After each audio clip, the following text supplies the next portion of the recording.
بسم الله الرحمن الرحيم. الحمد لله رب العالمين الرحمن الرحيم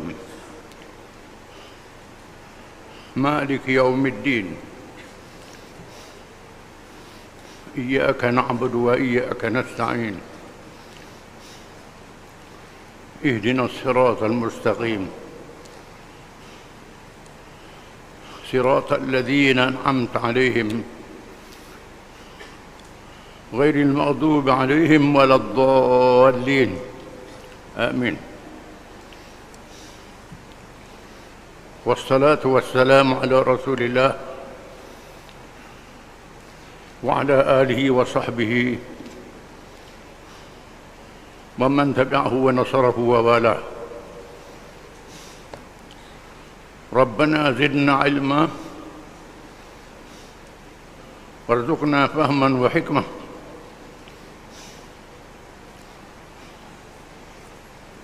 Sehingga kan makhluk jin juga turut tercengang apabila mendengar bacaan Al-Quran. Lantas mereka juga terus beriman. Di antara perkara gaib yang wajib kita beriman adanya ialah makhluk jin, kerana disebut dalam Al-Quran Al-Karim. Mereka juga diwajibkan beriman dengan ajaran Islam yang dibawa oleh Nabi-Nabi dan Rasul-Rasul alaihi wassalatu wassalam, khususnya Nabi akhir zaman Muhammad sallallahu alaihi wasallam, yang diutuskan untuk seluruh alam, seluruh dunia, termasuk makhluk jin. Mereka wajib beriman, dan Al-Quran menceritakan bahawa mereka juga mendengar Al-Quran dan ada yang beriman. Hal ini sebagaimana yang dinyatakan oleh firman Allah Subhanahu wa taala, wa idh sarafna ilaika nafaran minal jin yastami'una al-Quran falamma hadaruhu qalu ansitu فلما قضي ولوا إلى قومهم منذرين قالوا يا قومنا إنا سمعنا كتابا أنزل من بعد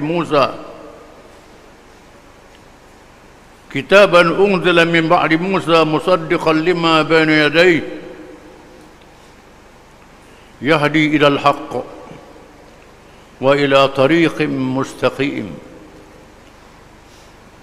يا قومنا أجيبوا داعي الله وآمنوا به يغفر لكم من ذنوبكم ويجركم من عذاب أليم ومن لا يجيب داعي الله فليس بمعجز في الأرض وليس له من دونه أولياء أولئك في ضلال مبين. Surah Al-Ahqaf ayat 29 hingga 32 yang kita baca tafsirnya minggu lepas. Dan ingatlah peristiwa semasa kami menghalakan satu rombongan jin datang kepada wahai Muhammad sallallahu alaihi wasallam untuk mendengar Al-Quran. Setelah mereka menghadiri bacaannya, berkatalah sebahagiannya kepada yang lain, diamlah kalian, dengan sebulak-bulak ingatan untuk mendengarnya. Kemudian setelah selesai bacaan itu, kembalilah mereka kepada kaumnya menyebarkan ajaran Al-Quran itu dengan memberikan peringatan dan amaran. Mereka berkata, wahai kaum kami, sesungguhnya kami telah mendengar kitab Al-Quran yang diturunkan oleh Allah sesudah Nabi Musa, yang menegaskan kebenaran kitab-kitab suci yang dahulu daripadanya, lagi memandu kepada kebenaran tauhid dan ke jalan yang lurus yang betul, yakni agama Islam. Wahai kaum kami, sahutlah seruan Rasul Nabi Muhammad sallallahu alaihi wasallam yang menyeru ke jalan Allah, serta berimanlah kalian kepadanya, supaya Allah mengampunkan sebahagian daripada dosa-dosa kalian dan menyelamatkan kalian daripada azab seksa yang tidak terpisahkannya. Dan sesiapa tidak menyahut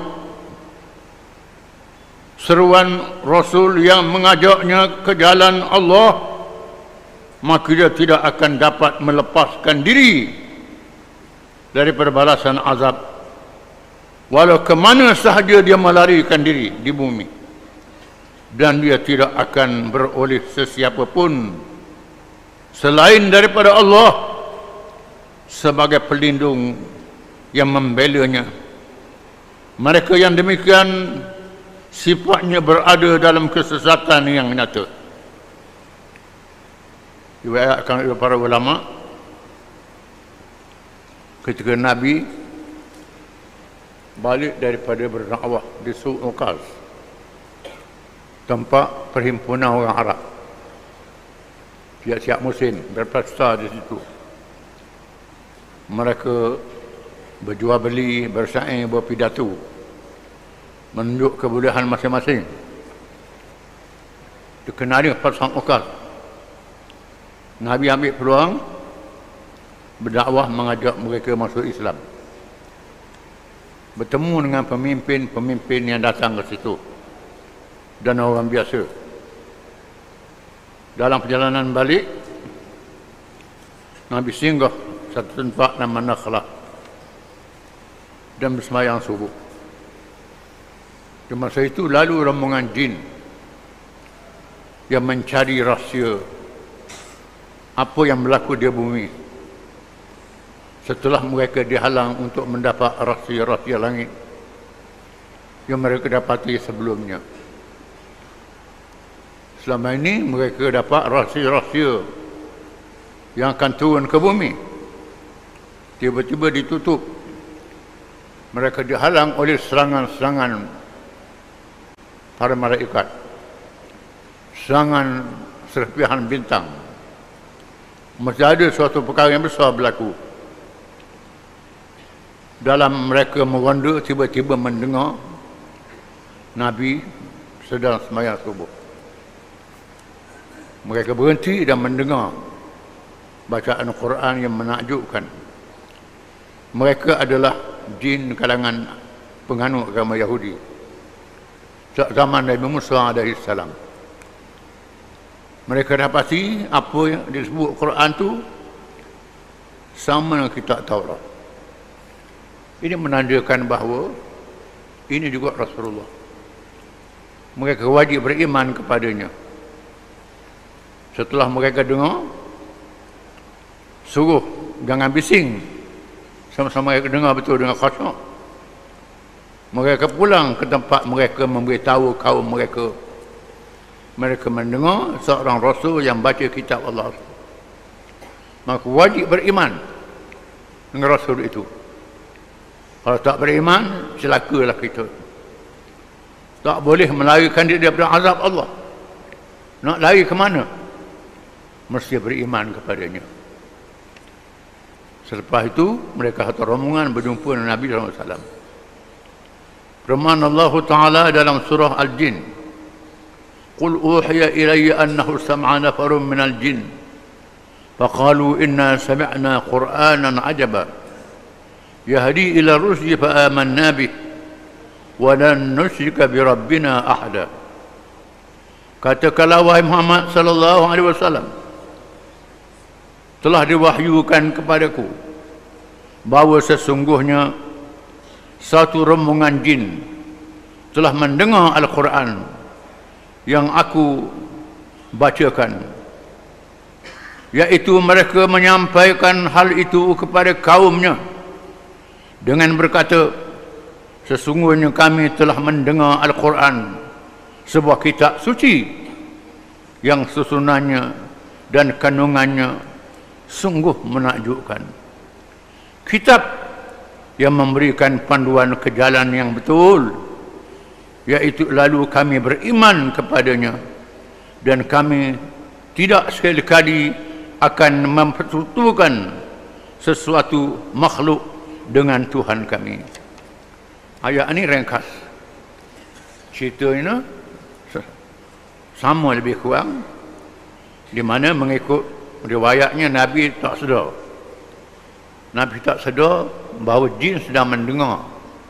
Nabi baca Quran, cuma wahyu datang memberitahu ada jin dengar Quran yang dibaca. Ini memberi semangat kepada Nabi dan umat Islam yang ditentang habis-habisan, khususnya selepas meninggalnya Abu Talib, bapa saudara yang melindunginya, meninggalnya Khadijah binti Khuwailid radhiyallahu anha yang memberi semangat kepadanya. Nabi dalam keadaan sedih, direjam, dihentam di Mekah, pergi ke Taif, dihentam di Taif. Nabi balik dalam keadaan sedih.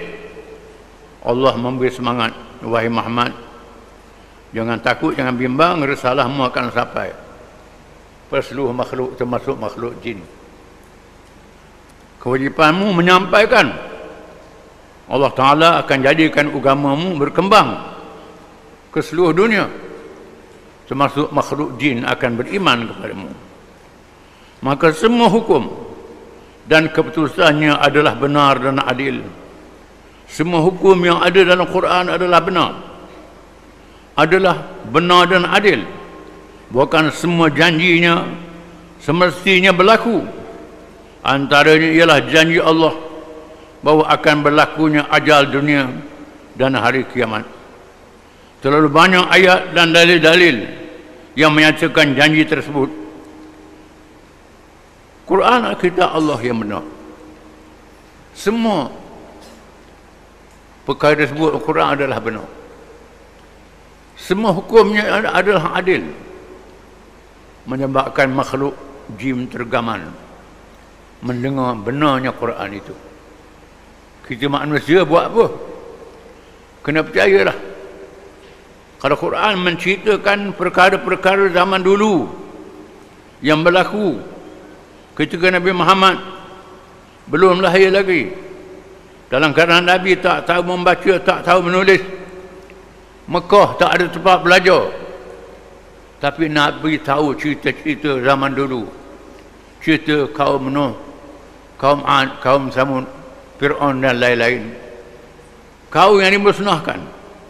Ada tanda-tanda yang dapat dilihat ketika musafir ke mana-mana di tengah jalan, kesannya dapat dilihat.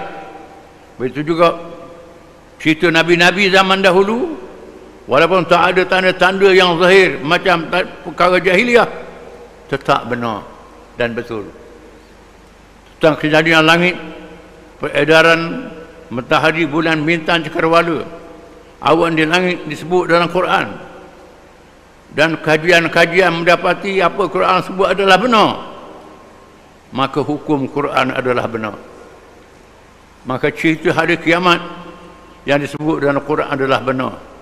Kita wajib beriman kepadanya, wajib percaya kepadanya. Semua janji-janji adalah benar. Janji manusia akan mati, kita saksikan tak ada orang panjang umur sampai bila-bila, mesti ada mati, siapa aja.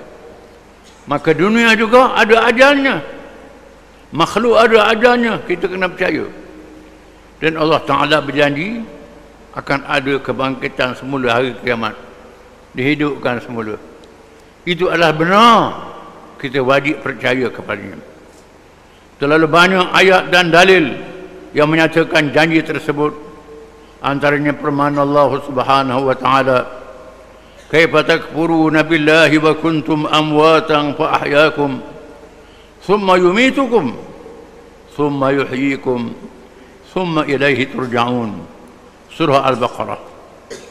Bagaimana kalian tergamak kufur, tak percaya, mengingkari Allah, padahal kalian dahulunya mati belum zahir, kemudian Allah menghidupkan kalian, setelah itu dia mematikan kalian, kemudian dia menghidupkan kalian pula pada hari akhirat.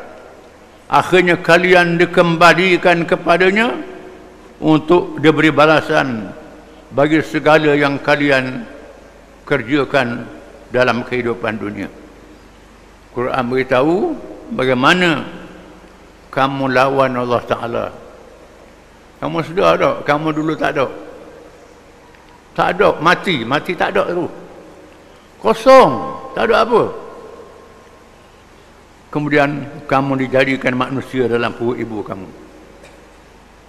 Dilahirkan ke dunia, hidup atas dunia, kemudian dimatikan pula. Dan Allah berjanji lepas mati ada hidup pula. Kalau daripada tak ada teguh, boleh ada. Takkan daripada mati nak hidup pula payah sangat. Lebih mudah lagi. Sama di sisi Allah Ta'ala. Allah hidupkan kamu semula dan dikembalikan kepada Allah untuk dibicarakan di hadapan Allah. Apa yang kamu amal di atas dunia ini, amalan baik, amalan jahat.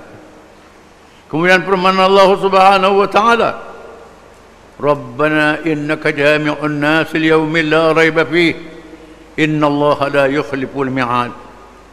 Wahai Tuhan kami, sesungguhnya Engkaulah yang akan menghimpunkan sekalian manusia untuk menerima balasan pada hari kiamat yang tiada syak padanya.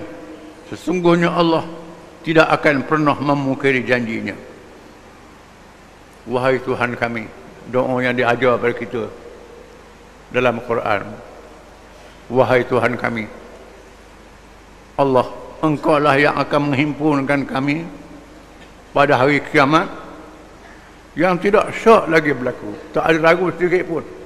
Hari kiamat mesti berlaku. Hari kiamat ialah hari dihidupkan semula.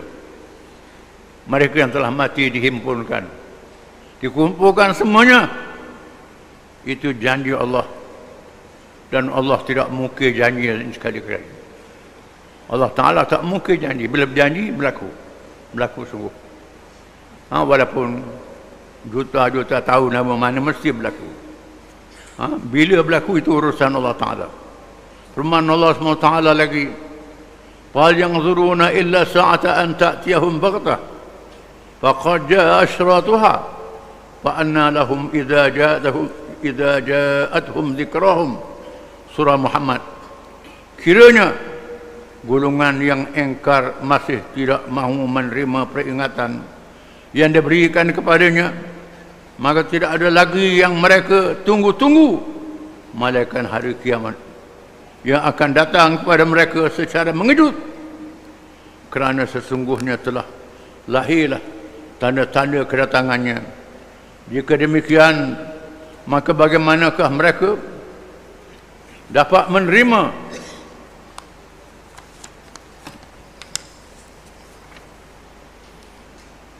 peringatan yang diberikan kepada mereka apabila saat kiamat itu datang kepada mereka? Kali-kali duduk tengah suka-suka, duduk tengah betul kebun, betul rumah, betul kolam, berlaku kiamat.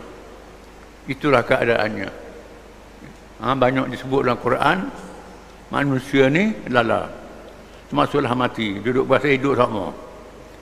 Sudah ping ke bawah, sudah mati.